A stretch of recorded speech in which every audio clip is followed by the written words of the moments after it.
कुछ तुम कहो कुछ हम कहें, चलती रहे ये बातें, एक एक करके आप सबसे होती रहे मुलाकातें। बोलते आईने, बोलते आईने।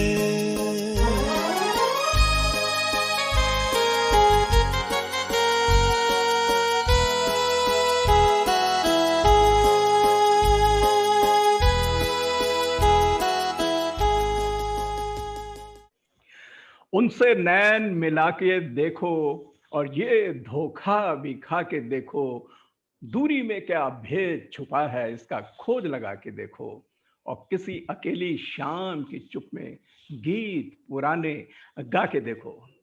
दोस्तों बहुत बहुत नमस्कार। बोलते आईने की आज महफिल में आज एक बहुत अच्छा हमारा एपिसोड होने जा रहा है। आपको तो पता ही है कि हम बोलते आईने की मार्फत हम अपने कल्चर को, अदब को, तहजीब को सेलिब्रेट करते हैं, जश्न करते हैं, जिसमें म्यूजिक है, डांस है, थिएटर है, फन आर्ट्स है।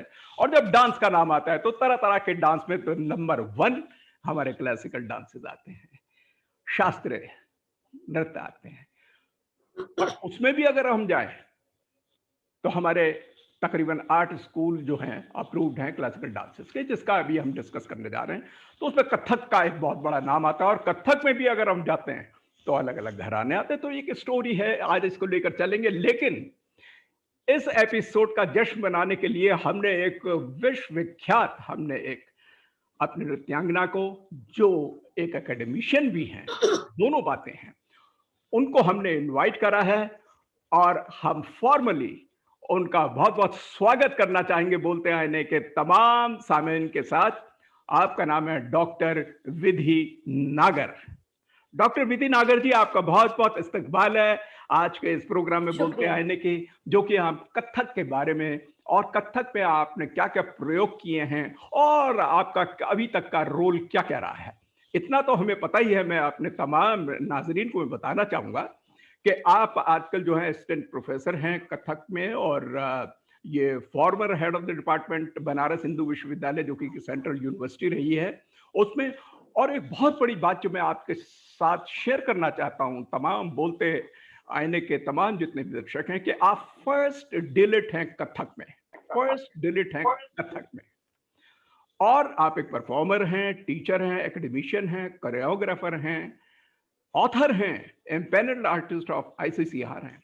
स्कॉलरशिप्स मिली हैं आपको भटकंडे म्यूजिक और कॉलेज ऑफ लखनऊ से, फेलोशिप मिली है HRD ministry government of India से, यूपी कल्चर डिपार्टमेंट से भी, और आपको इस यूपी का संगीत नाटक अकेडमी अवार्ड से भी आपको नवाजा गया, जो कि 2013 का था, लेकिन अभी 2020 में मिला।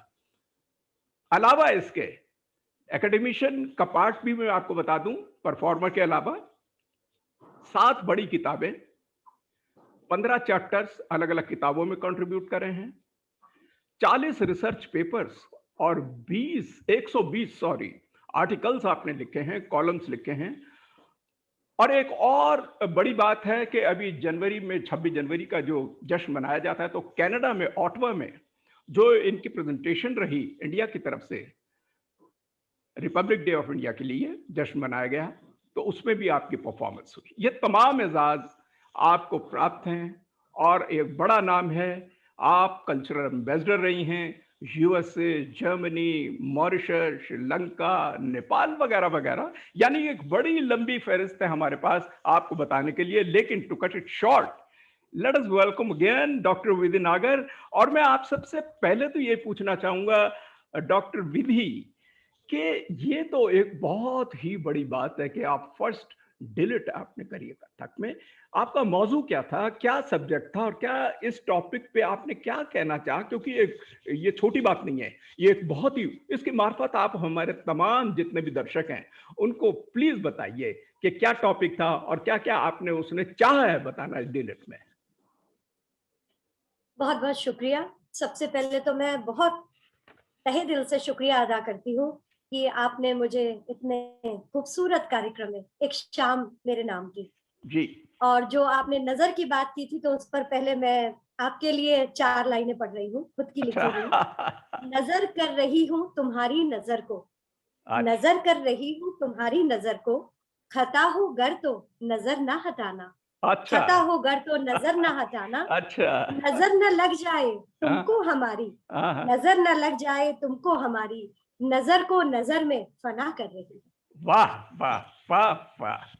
तो एक्सीलेंट। ये नजर का सिलसिला यूं ही चलता रहे, जी, जैसा कि जी, आपने जी, जी, मुझसे जी, पूछा। जी, जी, जी, जी। और ये सब गुरु कृपा, माँ पिता के आशीर्वाद और सब आप बड़े लोगों के आशीर्वाद से जी, डिलीट करने का सौभाग्य मुझे मिला, जी, जिसमें मेरा विषय था जी। उत्तर भारत के कथित परिवारों का विश्लेषणात्मक अध्ययन। मेरी रुचि जब से मैंने कथक सीखा, तो जी। मुझे मेरे गुरुओं से न सिर्फ प्रयोगात्मक यानी परफॉर्मर बनना, प्रैक्टिकल करना, हुँ, बल्कि हुँ। उसके पीछे छुपी हिस्ट्री को जानने की ओर भी जो उन्मुख हुआ, वो यहाँ तक मुझे, मेरी ये इच्छा, उत्कंठा खींच हुँ। लाई मुझे यहाँ तक। और इसमें बहुत मजा आया मुझे। लगभग इस कार्य को करने में करीब करीब 20 साल लगे हैं। अच्छा। और ऑन पेपर देखें तो ये केवल 7-8 साल की बात है डीलिट उपाधि प्राप्त कर लेना, हाँ, हाँ। लेकिन इसमें मैंने 20 से 22 साल अपने लगाए हैं। और जयपुर, राजस्थान से लेकर के और बिहार तक जितनी भी ये कथक परिवार की उत्तर भारत में बेल्ट हमें मिलती है, जैसे राजस्थान के ढेरों जिले हैं, चुरू, जहां पर आज से लगभग 250-300 साल पहले कथिक परिवार रहते थे। जी, जी, और जी। वाजिद अली शाह साहब के टाइम पर ही ये लोग दिल्ली, लखनऊ और दिल्ली, रामपुर, नेपाल दरबार में शिफ्ट हुए। फिर वहां से अगर आगे चलते हैं तो यूपी में हंडिया, जो इलाहाबाद में एक तहसील है हंडिया, वहां पे एक किचकिला गांव है। वहां अच्छा। पर करीब करीब 250 परिवार तब रहते थे, जिनमें से कुछ परिवार जो कि आज हम लोग देखते हैं बिरजू महाराज जी का परिवार है, जी, जिनकी जी। 7 पुश्तें जो पहले थी, वो वहां पर वाजिद अली शाह के दरबार में थी, रामपुर दरबार में थी। फिर और आगे बढ़ते हैं तो बनारस में लगभग 450 परिवारों का जिक्र मिलता है आज से 200 साल पहले। ओके। ये सब मतलब ये प्रामाणिक बातें मैं कर रही हूँ, हुँ, हुँ। मतलब सुनी सुनाई बात नहीं कर रही हूँ, इसके जी। प्रमाण मिलते हैं। जी, जी, और जी। फिर आजमगढ़, सुल्तानपुर, रायबरेली, अयोध्या, गोंडा, बहराइच, और फिर आगे बढ़ते हैं तो बिहार में दरभंगा जिले में हमको बहुत कथित परिवार मिले। और सबसे मजेदार बात यह है कि न सिर्फ ये नृत्य में, बल्कि ये गायन में, वादन में, हुँ। साहित्य में इनकी हुँ, हुँ। गहरी पैठ थी। हुँ, इन्होंने हुँ। स्कूली शिक्षा तो नहीं प्राप्त की थी, हुँ। लेकिन उसके बावजूद भी जो गुरुमुख से, कहते हैं कि हम लोगों के यहाँ की शिक्षा पद्धति तो गुरुमुख से रही है, हुँ। तो जो गुरुमुख से इनको चीजें प्राप्त होती थी, उसमें सारा शिव पुराण था, कालिका पुराण थे, उनमें तरह तरह के जितने उपनिषद प्राप्त होते हैं, उनमें जो स्टोरीज हैं, हुँ। चाहे कृष्ण की हो, हरिवंश पुराण की, हुँ। चाहे शिव पुराण की हो, वो सब इनको कंठस्थ थी। उसको किस प्रकार लयबद्ध करना है, गाना है, ये कौशल इनके खून में था, ब्लड में था। और ये हमारे भारत की बहुत बड़ी संपदा है, बहुत बड़ी। ओह! डेफिनिटली। कथा सागर है इन कथक परिवारों के पास। कथिक कहा जाता था, कथिक जाति थी। इसी में मैं एक स्वरचित कई जगह सुना भी चुकी हूँ। मैं अपने दर्शकों को बताना चाहूंगी कि लखनऊ घराने से मैं ताल्लुक रखती हूँ। और ओके। वो कथक, अवध का कथक कैसे है, देखिए सुनिए। हुँ, ये जी, भी जी। मैंने रचा है।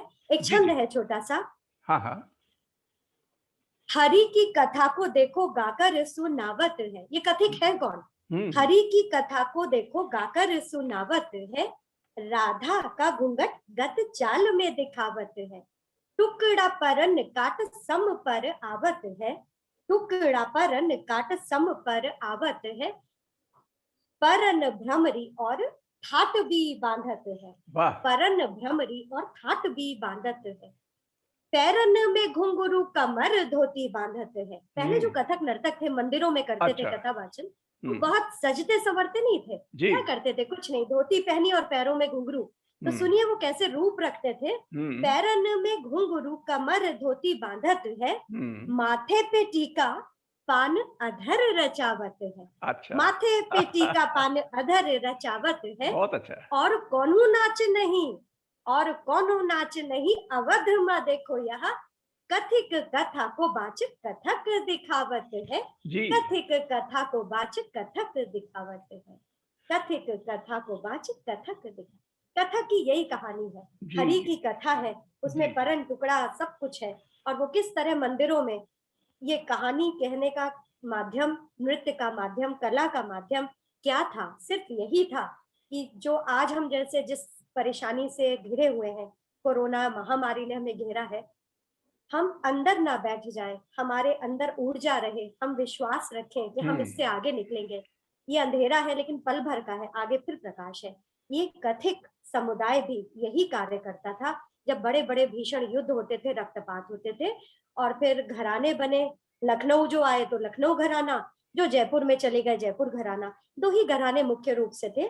लेकिन कालांतर में बाद में बनारस के लोगों ने भी अपनी कुछ चीजों को, जैसे कवित्व को या तबले पर नृत्य करने की प्रथा को बल दिया, और फिर उन्होंने कहा देखिए हमारा घराना भी है, तो हमारी कलाएं तो उदार है, सबको समाहित कर लेती हैं, वहां लड़ने का कोई स्थान नहीं है। तो बनारस घराना, और फिर कालांतर में रायगढ़ शैली भी रायगढ़ घराने के नाम से प्रसिद्ध हो रही है। और कथक की खूबसूरती वही है कि एक बिल्कुल गुलदस्ते की भांति है, सब चीजें उसके अंदर सजी हुई हैं, और उसको उसी तरह से देखें तो वो खूबसूरती निखर के आती है।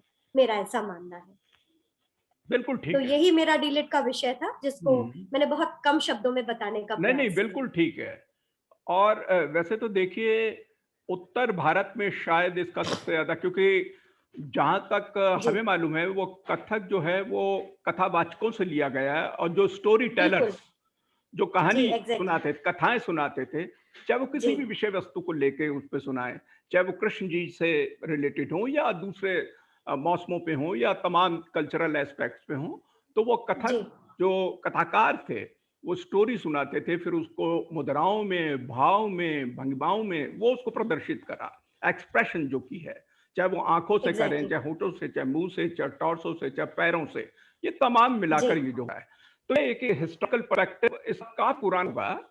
और गोल्डन एज तो शायद जैसे इस तरीके से बताया कि आपने अवध के जो हमारे राजा थे उस वक्त, नवाब थे, वाजिद अली शाह साहब, तो उस वक्त के शायद कुछ राजनीतिक और सामाजिक कारण हुए, जो मैंने भी सोचा कि जब उनको लखनऊ से शायद हटाया गया, फिर वो फैलते गए वहां से लोग, कुछ बनारस चले गए, कुछ राजस्थान चले गए, और वहां पर ये लोग, ये जो कथक भी जो है, चाहे उसके साथ दूसरा संगीत ले लीजिए, चाहे ठुमरी ले लीजिए, चाहे कुछ भी, ये तमाम चीजें अपने वहां से फैल गई। आपने जो है कथक में कई प्रयोग करे हैं, कुछ प्रयोगों के बारे में आप बताइए, किस किस तरीके के आपके प्रयोग हैं?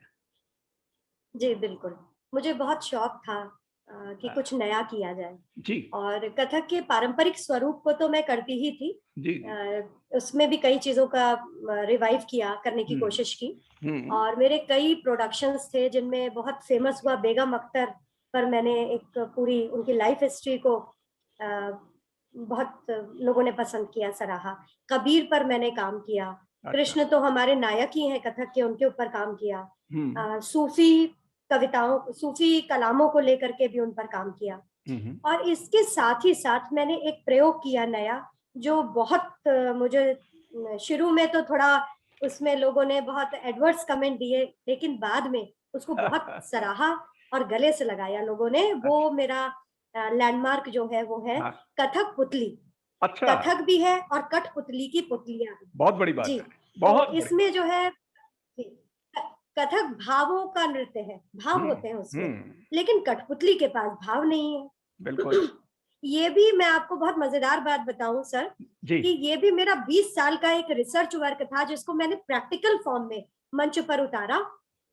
शुरू में लोगों ने कहा कि अरे ये क्या है, ये नई नई चीजें ये ले आती है और नई चीजें करती है, इसको बहुत शौक है, काफी थोड़ा ऐसे बड़े लोगों ने कहा। लेकिन धीरे धीरे जब उसकी प्रशंसा हुई तो मुझे जयपुर कथक केंद्र ने आमंत्रित किया, लखनऊ कथक केंद्र ने आमंत्रित किया, इसके साथ ही कोलकाता में इंटरनेशनल कोरियोग्राफी फेस्टिवल में मुझे आमंत्रित किया गया। पूना, गोवा, मुंबई, बहुत जगहों पर इसके शोज किए, लगभग अभी तक 35 शोज हम लोग इसके कर चुके हैं। और इसमें कठपुतलियां जो हैं, लाइव डांसर्स हैं कथक की, वो कठपुतली बन जाती हैं और पूरा कथक करती हैं। अच्छा। तो इसका आपको बहुत मजा आएगा। इसमें एक वीडियो है, आप उसको जरूर देखें और हमारे दर्शक भी उसका आनंद लें। और एक और इसके साथ में ये चीज कहना चाहूंगी कि इस पूरे कार्यक्रम को एक प्रोजेक्ट रूप में मैंने बनाकर संगीत नाटक एकेडमी दिल्ली भेजा, तो उन्होंने इसको मेरे नाम से रिकॉग्नाइज किया कि ये काम आपने सबसे पहले किया है, जी, और हम इसको रिकॉग्नाइज करते हैं कि ये आपके नाम से किया गया। इसके पीछे भेजने की मेरी मंशा ये थी कि हम लोगों के यहाँ पायरेसी हो जाती है चीजों की, जी जी लोग जी। उस व्यक्ति को भुला देते हैं जिसने उस काम को किया होता है। हम्म। तो जब मैंने, और हमारे यहाँ तो संगीत नाटक एकेडमी से बड़ी कोई अथॉरिटी नहीं है, बिल्कुल। तो मैंने उस काम को वहां भेजा, तो उन्होंने उस काम को मान्यता दी और मेरे पास पत्र भेजा कि आपको बधाई, आपने इस प्रकार का कार्य किया। तो आपसे अनुरोध है कि आप एक वीडियो जरूर दर्शकों को दिखाएं। देखिए विधि जी, इससे पहले कि आप कह रही हैं, वीडियो तो हम चला ही रहे हैं अपने दर्शकों के लिए, लेकिन जी। हमारी तरफ से ढेरों तालियां, क्योंकि ये मोस्ट इनोवेटिव वर्क जो बहुत आप बहुत बता रही हैं, शुक्रिया, बहुत शुक्रिया। ये सब छोटी तालियां, बात नहीं है। ये सब तमाम तालियां मेरे गुरुओं को जाती हैं, सब तालियां मेरे गुरुओं को है, बेहद इसका श्रेय मुझे नहीं है। बहुत अच्छा लगा, बहुत ही अच्छा। ये बहुत बड़ा काम और कामयाबी के साथ आपने निभाया, बहुत बड़ी बात कर दी आपने।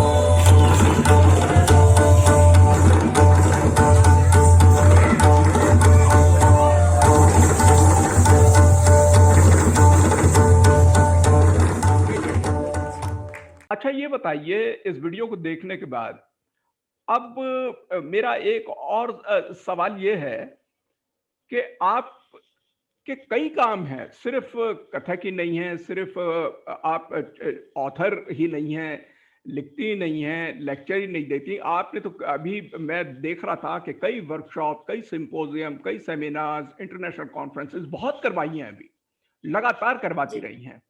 लेकिन साथ साथ आपका साहित्य के प्रति भी एक बड़ा आपका लगाव है। कुछ मेरे को पढ़ाई में आया था, मैं जब ढूंढ रहा था आपकी तमाम बायोग्राफी में, कुछ कविताएं भी लिखी हुई हैं आपने, और वो कविताएं शायद आपकी जीवन के फलसफे को बताती हैं और किस किस तरीके का महसूस आपने करा है जीवन को करीब से। कुछ आप कविता पढ़ के बता सकती हैं अपनी, प्लीज? जी बिल्कुल, प्लीज। और मैं बहुत पहले से लिखती आई हूँ, मुझे लिखने के प्रति रुझान था। शायद मेरा बहुत सौभाग्य है कि पद्म विभूषण पंडित अमृतलाल नागर जी के परिवार से मेरा ताल्लुक है, और वो मेरे मामा जी थे। अच्छा, तो वो तो बहुत बड़ी शख्सियत है। वो भी कुछ ना कुछ मुझे जरूर प्रसाद स्वरूप मिला होगा, और बहुत पहले से लिखती थी। कई तरह जीवन, सभी का जीवन जैसा कि संघर्ष पूर्ण होता है, मेरा भी रहा है। ये सब सफर इतना आसान नहीं होता, लेकिन जो जो सफर कटता जाता है और हम पीछे मुड़ के देखते हैं, तो कभी हम खुद के ऊपर ही हंसते भी हैं, खुद के ऊपर ही रोते भी हैं, और तरह तरह की तरह तरह की चीजें हमारे मन में आती हैं। और जब एक लेखक अपनी लेखनी को बांधता है, तो वो जिस मूड में होता है लिखता है। मैं कुछ चीजें आपके साथ साझा करती हूँ। एक मेरी बहुत पसंदीदा कविता है, बेखौफ जी लेने दो मुझे। शायद कहीं ना कहीं हमारे समाज में जो परेशानियां हमें दिखती हैं, वो कहीं अंदर बैठ जाती होंगी किसी एक कोमल मन में। वो कब इस रूप में निकली मुझे नहीं पता चला, लेकिन मैं आप लोगों के साथ जरूर साझा करना चाहती हूँ। प्लीज। बेखौफ जी लेने दो मुझे, बेखौफ जी लेने दो मुझे, सपनों में खोने दो, रोको नहीं टोको नहीं, घूर के यूं देखो नहीं, बेखौफ उड़ने दो मुझे। ख्वाहिशों की बारिशों में मोती चुनने दो, ख्वाहिशों की बारिशों में मोती चुनने दो। क्यों, क्या, कब, कहां, कौन, मैं ना जकड़ो मुझे, बेखौफ भींगने दो मुझे, बेखौफ जी लेने दो मुझे। आगे सुनिएगा। गुलाब के बाग में हार सिंगार चुनने दो, गुलाब के बाग में हार सिंगार चुनने दो। जी। रिश्तों रीति रिवाजों में न बांधो मुझे, रिश्ते रीति रिवाजों में न बांधो मुझे, बेखौफ लहरों में बहने दो मुझे। आसमां के सागर में चांद की कश्ती में, आसमां के सागर में चांद की कश्ती में अपने पंखों को फैला, झूमने दो मुझे, वाह यह जिंदगी जी भर जी लेने दो मुझे, वाह। यह जिंदगी जी भर जी लेने दो मुझे, बेखौफ जी लेने दो मुझे। मुझे लगता है कहीं ना कहीं ये जो नारी मन होता है, ये हमारे समाज से ये कहना चाहता है, और कब इसको शब्दों में ये बंध गई है और एक कविता बन गई मुझे नहीं पता, और मुझे पूरी उम्मीद है कि आपको भी ये पसंद आई। बेहद, बहुत बहुत तालियां आपके लिए। ये छोटी बात नहीं है। और जिस तरीके से आपने महान शख्सियत के बारे में, अमृतलाल नागर जी, वो आपके मैटरनल अंकल रहे, वो बहुत बड़ी जी शख्सियत रही हैं साहित्य में, जी, और बहुत तमाम बड़े ये चीजें उनसे मिली उपन्यास हैं। सुन के। और ये आपने तो बहुत कुछ लिखा है, मैंने बहुत पढ़ा है आपके बारे में। लेकिन ये जी बीइंग एकेडमिक, और आप पढ़ाती हैं, लिखती हैं, तो ये तमाम चीजें, आपको कविता भी जो है इस तरीके से लिखने का आपके ऊपर ईश्वर ने वरदान दिया है, बड़ी बात है। आप मुझे मौका दें तो मैं एक चीज और नजर करना चाहूंगी। प्लीज प्लीज, बहुत अच्छा लगेगा। ये एक ऐसे ही यूं ही अभी लिखा है इसको। जी कभी कभी मन कहाँ खो जाता है किस तरह से, देखिए सुनिए। जी जी जी। तुम्हारी जिंदगी के कैनवास पर, अच्छा। तुम्हारी जिंदगी के कैनवास पर हम्म। कुछ रंग यूं बिखरे पड़े हैं। अच्छा है। तुम्हारी जिंदगी के कैनवास पर हम्म। कुछ रंग यूं बिखरे पड़े हैं। सोचती हूँ अक्सर कि क्या इसमें कहीं घुला होगा एक रंग मेरा भी, आहा, क्या इसमें घुला होगा एक एक रंग रंग मेरा मेरा भी। भी। वाह। अब कौन सा रंग है सुनिए, ये मोरकंठी कृष्ण का, आहा। कैनवास पर जो रंग बिखरे पड़े हैं उनमें हाँ कौन हाँ। कौन से रंग हैं? हम्म। ये मोरकंठी कृष्ण का, या फिर उजला सुनहरा, हम्म। कुहासे सा काला, या होगा रुपहला चांदी सा, वाह। दूरी प्रकृति हरा, या होगा गाढ़ा नीला, हम्म। होगा वो रंग धवल श्वेत उज्जवल सा, आहा। होगा या वो रंग धवल श्वेत उज्जवल सा, या होठों की गहरी लकीरों वाला गुलाबी, वाह। या होठों की गहरी लकीरों वाला गुलाबी, आसमानी श्याम रूप में पलके घुंघराली। हम्म। कौन सा रंग तूलिका पर चढ़ा, हम्म। कौन सा रंग तूलिका पर चढ़ा, तुमने एक पल सोचा होगा मुझे। कौन सा रंग तूलिका पर चढ़ा, हम्म। तुमने एक पल सोचा होगा मुझे। बस बस उस पल की आस में ही मैं सोचती हूँ अक्सर, वाह। बस उस पल की आस में ही मैं सोचती हूँ अक्सर, कि क्या मैं कहीं हूँ तुम्हारी जिंदगी के कैनवास पर, क्या मैं कहीं हूँ तुम्हारी हमारी जिंदगी के जिंदगी के कैनवास कैनवस पर। पर। जी, बेहद खूबसूरत। क्या शुक्रिया। बात है, देखिए। वैसे वैसे मैं ये लिखती हूँ, छपाती नहीं हूँ। ये तो बोलता आईना की क्या तारीफ करूं कि मैं बोल गई। बहुत बहुत बहुत ही खूबसूरत। अच्छा, ये बताइए शुक्रिया। कि अभी हमने जो आगाज करा था, आपके प्रयोग भी पूछे, एक बड़ी चीज जो हमने आपके नृत्य में देखी है, वो है बैठकी जी अंदाज। इस पे हम जरूर चर्चा करेंगे आपसे, क्योंकि इस पे आपका जी बड़ा कंट्रीब्यूशन रहा है कि इससे क्या जी तात्पर्य है। आपने जी बैठकी रूप में जो कथक को परफॉर्म करा है, थोड़ा सा उसके विषय में बताइए। और मैंने तो जी कई वीडियोस और कई यूट्यूब पे भी देखा, आपका बहुत ज़्यादा ज़खीरा है, उसके ऊपर बहुत काम है। और थोड़ा सा जी एक्सप्रेस करके भी दिखाइएगा, क्या है ये। जी जी जरूर। ओके। ये 1992 में मेरी भातखंडे में शिक्षा चल रही थी लखनऊ में, हम्म। और उसी दौरान सीखते हुए पढ़ने में आया ये चीजें कि पहले जो गुरु लोग थे, देखिए तब तो हम लोगों के पास इतनी सुविधा नहीं थी, इंटरनेट नहीं था, मोबाइल नहीं था, हमारे पास ये वीडियो उपलब्ध नहीं थे कि हम कुछ भी देख लेते। जैसे आजकल तो विद्यार्थियों के पास बहुत सारी सुविधाएं हैं, हम्म। हम लोग के पास ये चीजें नहीं थी। हम जो भी देख के सीखते थे, अपने गुरु को ही देखते थे और उनको ही देख के सुन के गुन के सीखते थे। जी जी तो जी। ये चीजें बहुत सारी मेरी गुरु प्रोफेसर पूर्णिमा पांडे जी, उनसे सुनने में बहुत बार आया कि महाराज जी इस तरह से बैठकी अंदाज करते हैं। हम्म। लच्छू महाराज जी भी बैठकी अंदाज करते थे, बड़ा मन में कौतूहल होता था ये हम्म। बैठकी अंदाज क्या है, उसको देखने के लिए बड़े लालायित होते थे। लेकिन जब चारों तरफ निगाह घुमाते थे तो कोई करता नहीं नजर आता था। हम्म। ये लगभग बात है 1985 से और सन 2000 तक की मैं बात कर रही हूँ। अच्छा। और मैं बड़ी सौभाग्यशाली रही कि मैं लखनऊ में मेरा जन्म हुआ, वहीं हम्म। मेरी शिक्षा दीक्षा हुई। वहां हम्म। बहुत बड़े बड़े आर्टिस्ट बराबर आते थे। हम्म। कालिका बिंदा दीन महाराज समारोह होता था जिनमें हम लोग सितारा देवी, वगैरह सबके नृत्य हम लोगों ने देखे, लेकिन बैठकी मैंने किसी का नहीं देखा। तो जो ये मेरे मन में कौतूहल था, इसको मैंने पढ़ा, गुना और उससे भी ज्यादा सोचा, क्योंकि नृत्य में जब हम कोई चीज करते हैं तो सिर्फ देख के सीख के तो जो करते हैं, लेकिन उसके साथ जो हम सोच अपनी डालते हैं और जितना सोचते हैं उसके बारे में कि किस तरह से हम चीजों को एक्सप्रेस करेंगे, नृत्य एक बहुत सुंदर भाषा बन करके उसमें हमारे लिए काम करता है। तो फिर मैंने जो मुझे कार्यक्रम मिलने लगे उसमें मैंने बैठकी अंदाज शुरू किया, और बहुत डरते डरते किया, क्योंकि लखनऊ छोटी जगह नहीं है, वहाँ आसानी से, जैसे बनारस के लिए भी कहते हैं बनारस छोटी जगह नहीं है, यहाँ सभी जो हमारे श्रोता दर्शक होते हैं ये एक बड़े बड़े कलाकार होते हैं। तो उसी तरह लखनऊ में जब मैंने शुरू किया तो लोगों ने थोड़ा सा उसका, क्योंकि शायद मेरी उम्र बहुत कम थी और मैं ऐसी चीज के लिए हाथ डालने के लिए लायक नहीं थी, लेकिन मैंने हिम्मत नहीं हारी। ये चीज मेरे साथ हमेशा रही कि कोई भी चीज करने के लिए मुझ में पता नहीं कहाँ से, शायद गुरु का आशीर्वाद ही था कि मेरे में ये हिम्मत थी कि मैं उस चीज को सबके सामने रखूं। यही तो होगा कि वो नहीं पसंद करेंगे, कोई बात नहीं, फिर उसमें सुधार किया जाएगा। तो ये चीज को मैंने लेते हुए और शुरुआत की। फिर बहुत लोगों ने, ये बात सन 2000 की है, और शुरू करते करते मैं फिर जहां भी कार्यक्रम करने के लिए जाने लगी, मैं एक आइटम भले ही 5 मिनट का करूं, 7 मिनट का करूं, जितना भी समय मुझे मिले, पर मैं बैठ के अंदाज को ये कह करके कि मैं कोशिश कर रही हूँ और आप इसको देखें, आनंद लें। और मुझे नहीं पता पुराने गुरु कैसे करते होंगे, क्योंकि मैंने नहीं देखा, लेकिन फिर भी तो, और फिर उसके बाद काफी लोगों ने, मैंने देखा कि इन चीजों को किया, और अब तो बहुत बड़े गुरु जितने भी हैं वो फिर से इस अंदाज को वापस कर रहे हैं।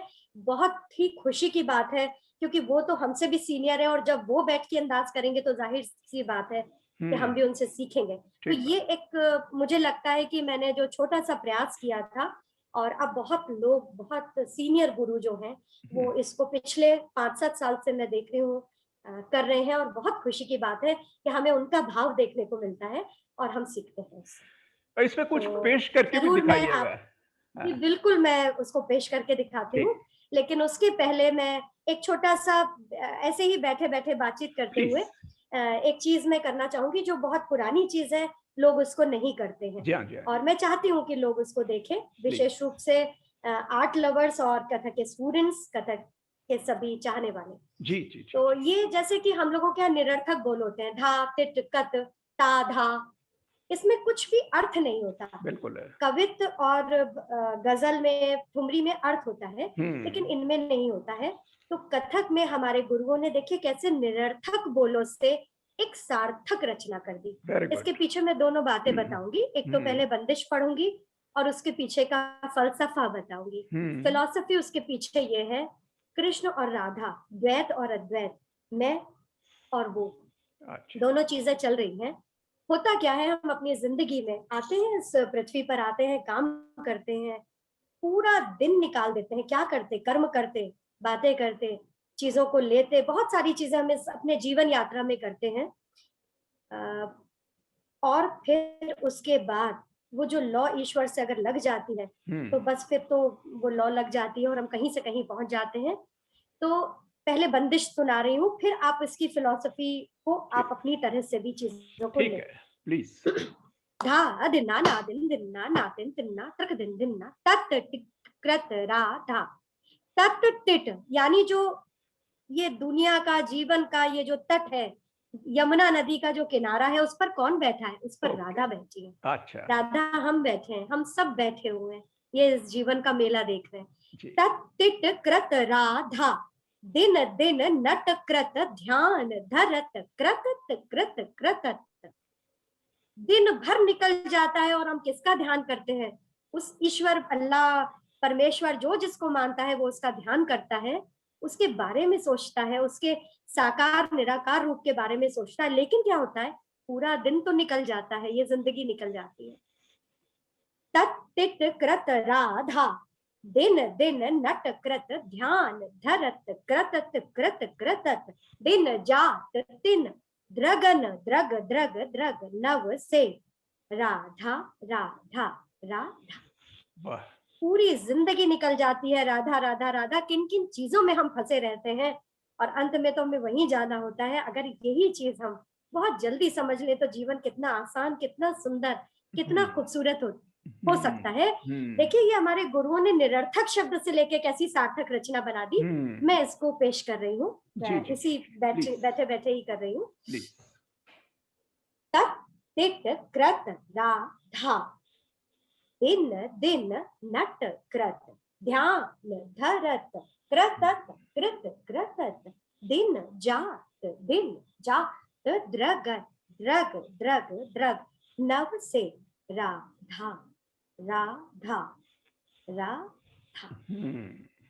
वाह वाह। इस समय मेरे पास साज इत्यादि नहीं है, तो जो मैं आपके लिए कर सकती थी वो मैंने पेश किया।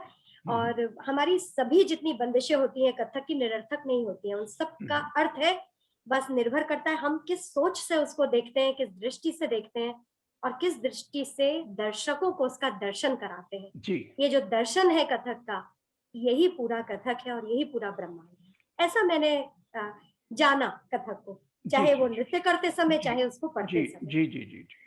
तो मेरा ख्याल है इस पे आप वीडियो अगर दिखाएंगी अपनी तो बहुत ही अच्छा लगेगा। तो जी जरूर, बैठ के अंदाज में मैं कुछ पेश करती हूँ, आप उसको देखें। ठीक है। छेड़ो ना, छेड़ो ना,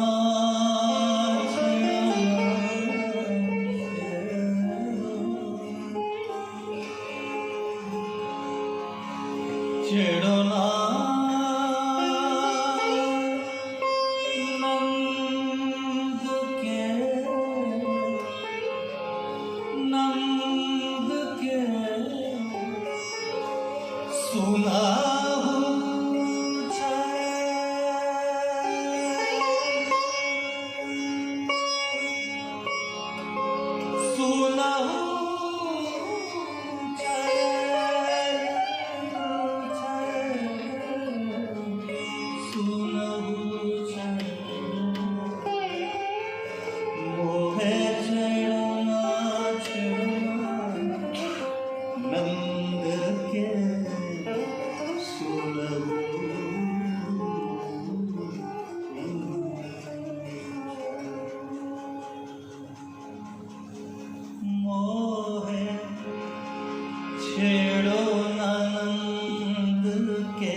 अच्छा, एक और सवाल मेरे जहन में ऐसी आ रहा है इस वक्त कि जो हमारे मुआशरे के अंदर, जो समाज के अंदर जो भी नृत्य कलाकार होते हैं, विशेषकर नृत्यांगनाएं जो हैं, इनके विषय में जो सामाजिक दृष्टिकोण होता है, लोगों की सोच है, वो बहुत अच्छी, मुख्तलिफ, अलग अलग किस्म की होती है।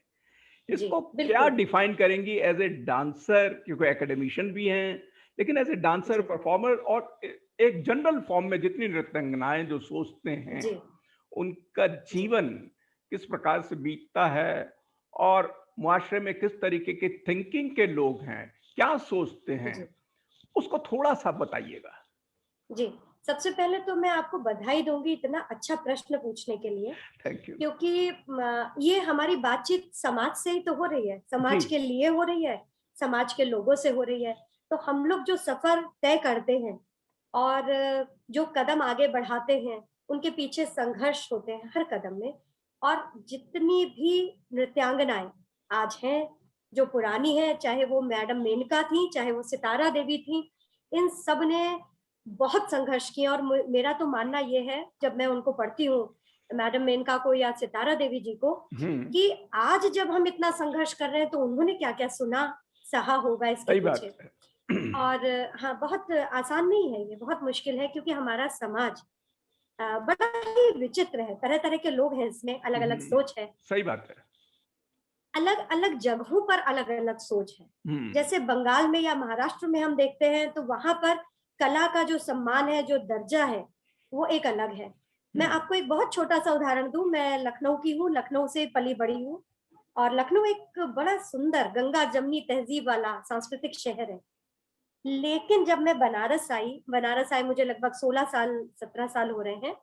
और बनारस काशी हिंदू विश्वविद्यालय में मैं हूँ। तो यहाँ पर जो सम्मान है संगीत का, वो लखनऊ में मैंने नहीं पाया। हम्म। देखिए कितना पास है, सिर्फ 300 किलोमीटर का सफर है।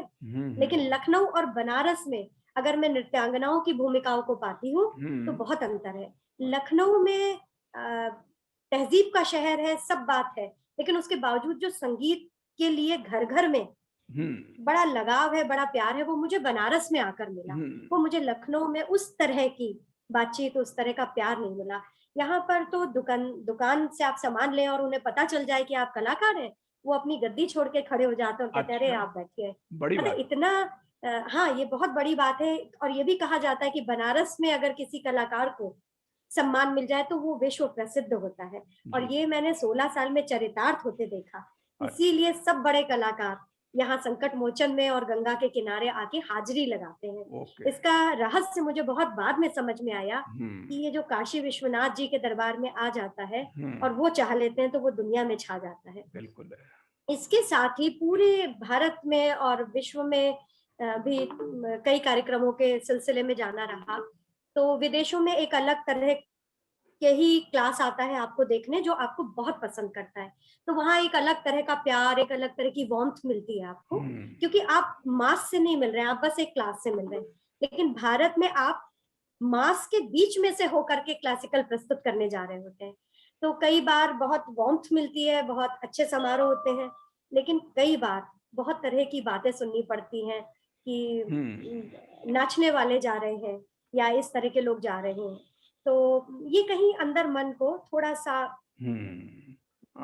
एक मजेदार बात ये भी है कि नृत्यांगनाएं जो बनती हैं वो मजबूत होकर के बनती हैं। उनको ये छोटी बातें हिला नहीं पाती, तभी वो वहां तक पहुंच पाती हैं कि वो गायन का भी ध्यान रखें, वादन का भी रखें, दर्शकों को भी बांधे और तब नृत्य करें। तो ये आसान नहीं है इतने लोगों को एक साथ लेके चलना, लेकिन फिर भी कहीं ना कहीं उस कोमल मन पे, उस कलाकार मन पे, उस भावुक मन पे इसका असर पड़ता है। लोग देखना तो पसंद करते हैं, लेकिन अपने घर की बहू या बेटी को नहीं बनाना चाहते हैं कि वो नृत्य करे या लोगों के सामने प्रस्तुत करे। कहीं ना कहीं पीछे उनकी सोच रहती होगी और वो सोच जरूर छोटी होती होगी, तभी इस तरह की चीजें होती है और होती है निश्चित।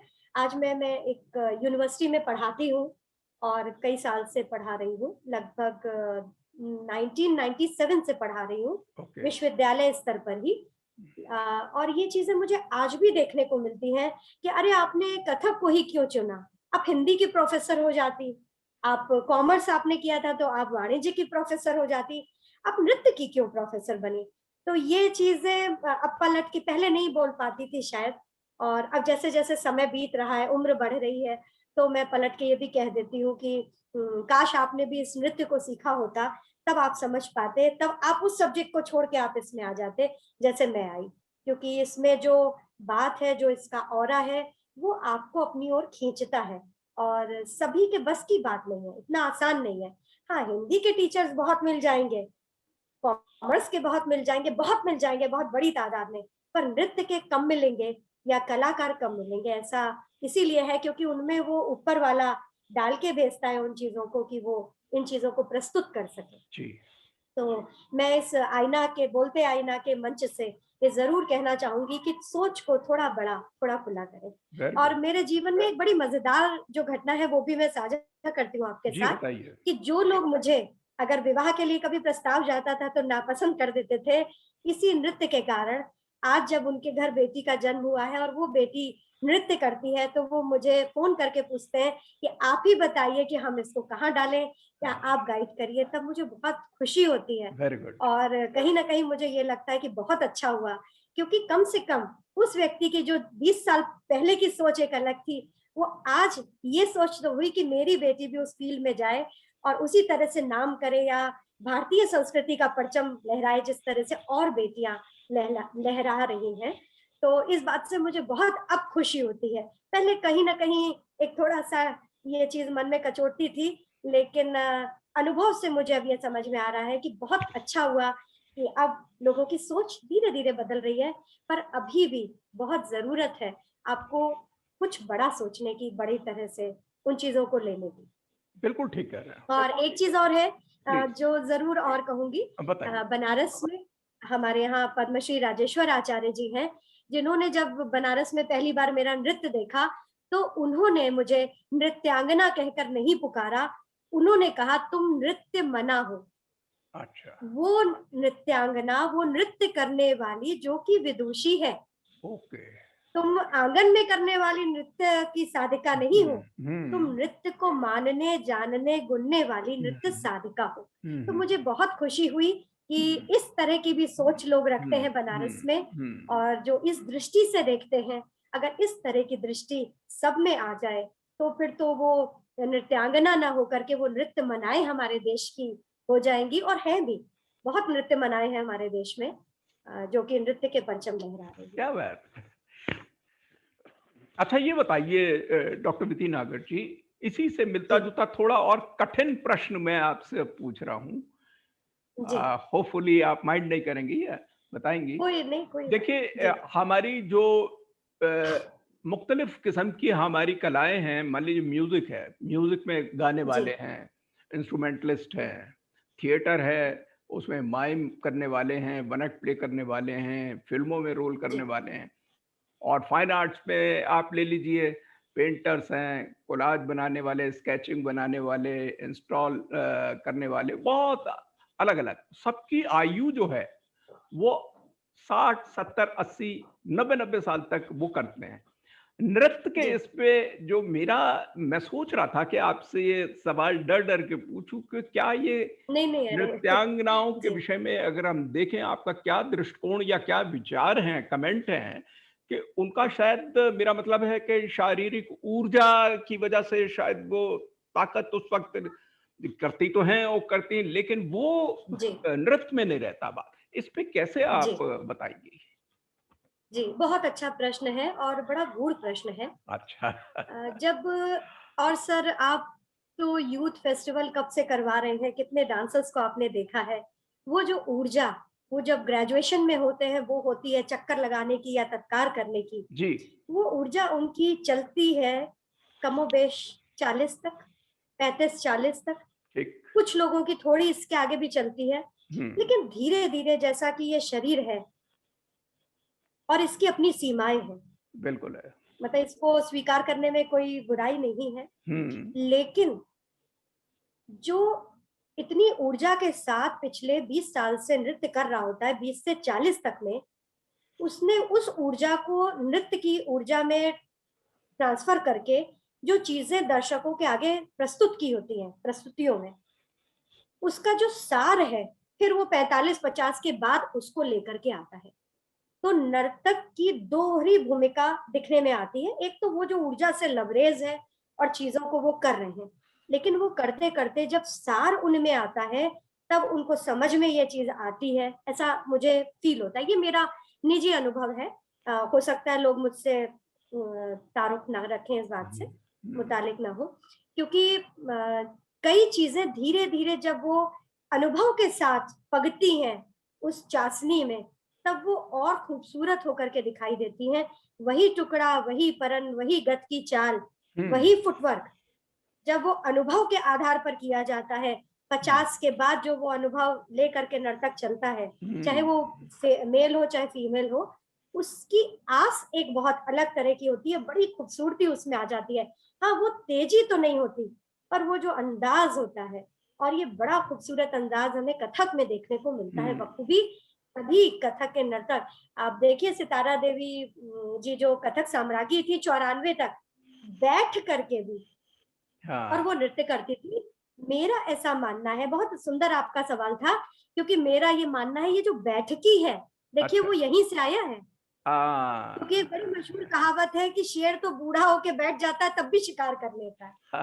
तो वो जो मंच का शेर होता है, वो भले ही उसमें वो ऊर्जा ना हो, लेकिन वो चातुर्य, वो समझ, वो उसकी जो अनुभव के साथ पैदा होती है, मैच्योरिटी के वो साथ। बैठकी में भी वो अंदाज दिखा देती है कि बड़े से बड़ा जो फिरकी लेता हुआ नर्तक होता है, सब उसको कह देते हैं हाँ हाँ बहुत तेजी है, बहुत जोश है, तुम बैठ जाओ, हम तो वो गुरु का देखेंगे। तो वो जो आस आ जाती है धीरे धीरे नर्तक में, तो नर्तकों की दो पारियां होती है, मुझे ऐसा लगता है। एक वो पारी जिसमें बड़ी तेजी तैयारी होती है, और बहुत सारे विद्यार्थी इसको सुन भी रहे होंगे, तो कभी भी आप अपने गुरु को ऐसा न समझे कि वो तेजी तैयारी कभी उनमें नहीं थी, उनमें भी वो तेजी तैयारी थी, लेकिन समय जो है वो सबका धीरे धीरे, क्योंकि ये शरीर से हो रही है, हमारे पास साज नहीं है कि हम साज मिलाएं और कर लें, हमारा साज हमारा ये शरीर है, जो कि धीरे धीरे धीरे क्षीण होता है।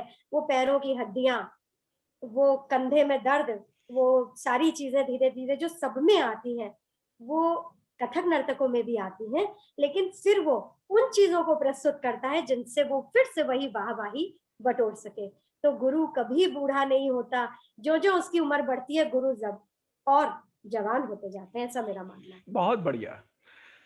देखिए, बहुत अच्छा हमारा डिस्कशन रहा, और पूरे बोलते आईने के जितने भी दर्शक हैं इस वक्त से देख रहे हैं कि डॉक्टर विधि नागर जी एक प्रख्यात क्लासिकल डांसर कथक की रही हैं, और साथ में एकेडमिशियन रही हैं। बनारस हिंदू विश्वविद्यालय में आप प्रोफेसर हैं कथक की, और एक राइटर हैं, लिखती हैं, M.Com ICWA भी करा है, कविताएं भी लिखती हैं, यानी कि एक बहुत ही बड़ा भंडार हर तरीके का आपके अंदर जो कि गुण हम देख रहे हैं। अच्छा, ये एक और स्पेशल सवाल जो कि बिल्कुल तात्कालिक और इसी वक्त का कंटेम्परेरी है, कि हम देख रहे हैं पिछले करीबन 1.25 साल से एक महामारी आई हुई है, और एपिडेमिक जो है कोविड-19, इसने सबको हिला के रख दिया है। राजेंद्र कृष्ण जी एक बहुत बड़े हमारे राइटर रहे हैं, लिरिसिस्ट रहे हैं। उनका एक गाने की 2 लाइनें कि कल चमन था, आज एक सहरा हुआ, और देखते ही देखते ये क्या हुआ। इतना खुशहाल था हमारा पूरा आलम, पूरी दुनिया, जी और पूरे भारत में संगीत की महफिलें लगती थी, कथक नृत्य जी होते थे, लोग मिलते थे, जुलते थे, मोहब्बतें लुटती थीं, गले मिलते थे। और अब तो कहा जी जाता है कि आप डिस्टेंसेस पे रहिए, आप मास्क लगाइए, खुद चढ़ा रखे थे तन पर अजनबियत के गिलाफ, वरना कब एक दूसरे को हमने पहचाना न था, और फासले ऐसे भी होंगे ये कभी सोचा न था, कि सोचा सामने न था। बैठा था मेरे और वो मेरा न था। देखिए वाह, कितनी दूरियां बढ़ गई हैं। सच। जी, एंटरटेनमेंट इंडस्ट्री के ऊपर बड़ा भारी आघात हुआ है, इसके बारे में क्या कहना चाहेंगे आप कोरोना में? आघात तो है निश्चित रूप से, आपने जितनी भी बात कही शेर के माध्यम से भी कही, लेकिन फिर भी कहीं ना कहीं एक वो जो चिंगारी दबी होती है सभी के अंदर, तो वो कहीं ना कहीं किसी रूप से आ रही है। जैसे कि अगर हम लोग पिछले साल से देखें, तो फेसबुक में वो सभी पुराने गुरुओं ने आ करके अपनी झोलियां खोल दी और खुले हाथ से चीजें बांटी, चाहे वो सितार की गत हो, चाहे तबले के रेले हो, हम्म। चाहे नृत्य की चुनौतियां हो। पंडित बिरजू महाराज जी ने चुनौती दे डाली परनों की, कि आओ कुछ करो, घर में बैठे मत रहो, हम्म। दरवाजे बंद मत करो। हम्म। हम बैठे भी हैं, कलाकार हैं, घर में बैठे भी हैं तो भी कलाकार हैं, तो चलो क्यों ना घर में बैठे बैठे चुनौतियां स्वीकार करें। और मैंने जो ये चीज महसूस की साल भर में, हम गए तो नहीं बाहर, लेकिन फिर भी ये इंटरनेट के फेसबुक के माध्यम से वेबिनारों के माध्यम से हम जिनके पास नहीं भी जा पाते थे हवाई जहाजों में या प्लेन में चढ़ के, उनके और करीब आ गए, उनको और जानने का मौका मिला। तो क्योंकि हम कलाकार हैं तो हम तो ये नहीं निराशा तो हमें घेर नहीं सकती, वो तो बार बार निराशाओं को हम तोड़ करके फिर से उस कली के रूप में निकलेंगे ही, जमीन को फोड़ के, चाहे वो कितनी बंजर हो निकलेंगे। तो कहीं ना कहीं आशा हमें ये दिखी कि बहुत कुछ सीखा, इतने बड़े गुरुओं को सुनने को मिला। कहीं शोभना नारायण जी बोल रही हैं, कहीं गुरु जयंत कस्तुआर जी बोल रहे हैं, कहीं प्रोफेसर पूर्णिमा पांडे जी बोल रही हैं, तो कहीं छन्नू लाल जी बता रहे हैं, कहीं बिरजू महाराज जी अपनी चीजों को शेयर कर रहे हैं। लोगों में ये एक अंदर डर आया कि हम कल हो ना हो तो दे डालो मुक्त हस्त से। ये कोरोना ने बड़ा सुंदर किया कि सबकी झोलियां खुलवा दी। वो जो बंद मुंह थे बड़े बड़े गुरुओं के, मैं बड़े मजे से इस बात को कह रही हूँ, अगर आप साल भर देखें तो आप भी यही देखेंगे कि उन्होंने चीजें खोल दी, उन्होंने लोगों से बात की, वो घबरा गए, महफिलें नहीं सजी तो उन्होंने इस लैपटॉप पे महफिलें सजाई, ऑनलाइन वार्ताएं की और कला को और जीवंत किया। तो ये कोरोना बहुत दिन तो नहीं रहेगा, ये तो जाएगा ही जाएगा। इसी पर देखिए 2 लाइन कहती हूँ कि कर दो दिल आबाद मेरा रंगीन रोशनियों से, कर दो दिल आबाद मेरा रंगीन रोशनियों से, कह दो होली से कि दिवाली साथ ले आए, कह दो होली से कि दिवाली साथ ले आए। तो ये कोरोना तो जाएगा और फिर होली दिवाली जब साथ आएंगी तो ये जो कलाकार घर बैठ करके चीजों को बुन रहे हैं और वो दिमाग में जो चीजों की चर्निंग चल रही है, वर्ड पूलिंग चल रही है, वो जब निखर कर आएगी तो निश्चित मानिए आप सैमसन सर, बहुत सुंदर सुंदर चीजें निकलेंगी वापस इसमें से। ये जो चर्निंग हो रही है, ये समुद्र मंथन चल रहा है, रचनाएं पक रही हैं, चीजें और ज्यादा सेंसिटिविटी के साथ पक रही हैं।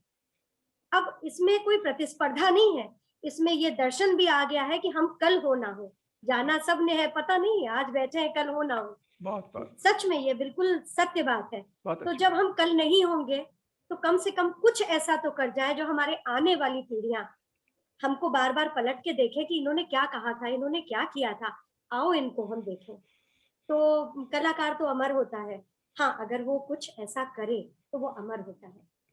तो मेरा तो यही मानना है कि अब होली दिवाली सब साथ आएंगी और हम लोग फिर सब महफिलें सजाएंगे और फिर हम लोग उसी तरह से झूमेंगे, नाचेंगे, गाएंगे, क्योंकि हम मानव हैं, हम तो रुक नहीं सकते, फिर कुछ नया सोचेंगे, फिर कुछ उसमें आगे बढ़ेंगे। तो यही जो सोच होती है ये कलाकार को परिपक्व बनाती है और आगे बढ़ाती चली जाती है। वो हौसले नहीं हार सकता, उसके हौसले हमेशा बुलंद होते हैं। वेरी गुड, बहुत अच्छा लगा, बड़े अच्छे विचार। तो बोलते आईने के तमाम जितने सामईन, मैं आपको बताना चाहता हूं कि आज हमारे साथ अभी तक थी डॉक्टर विधि नागर जी, एक प्रोमिनेंट, बहुत विश्वविख्यात डांसर और एकेडमिशियन। वक्त अच्छा भी आएगा नासिर, गम ना कर जिंदगी पड़ी है अभी, और दिल में एक लहर सी उठी है अभी, कोई ताज़ा हवा चली है अभी। अगली बारी फिर से एक महान शख्सियत के साथ आपसे भेंट करेंगे। बहुत बहुत thank you very very much doctor Vidhi. बोलते आने के तमाम जितने हमारे दर्शक हैं, बहुत बहुत नमस्कार, थैंक यू वेरी मच। बोलते आईने।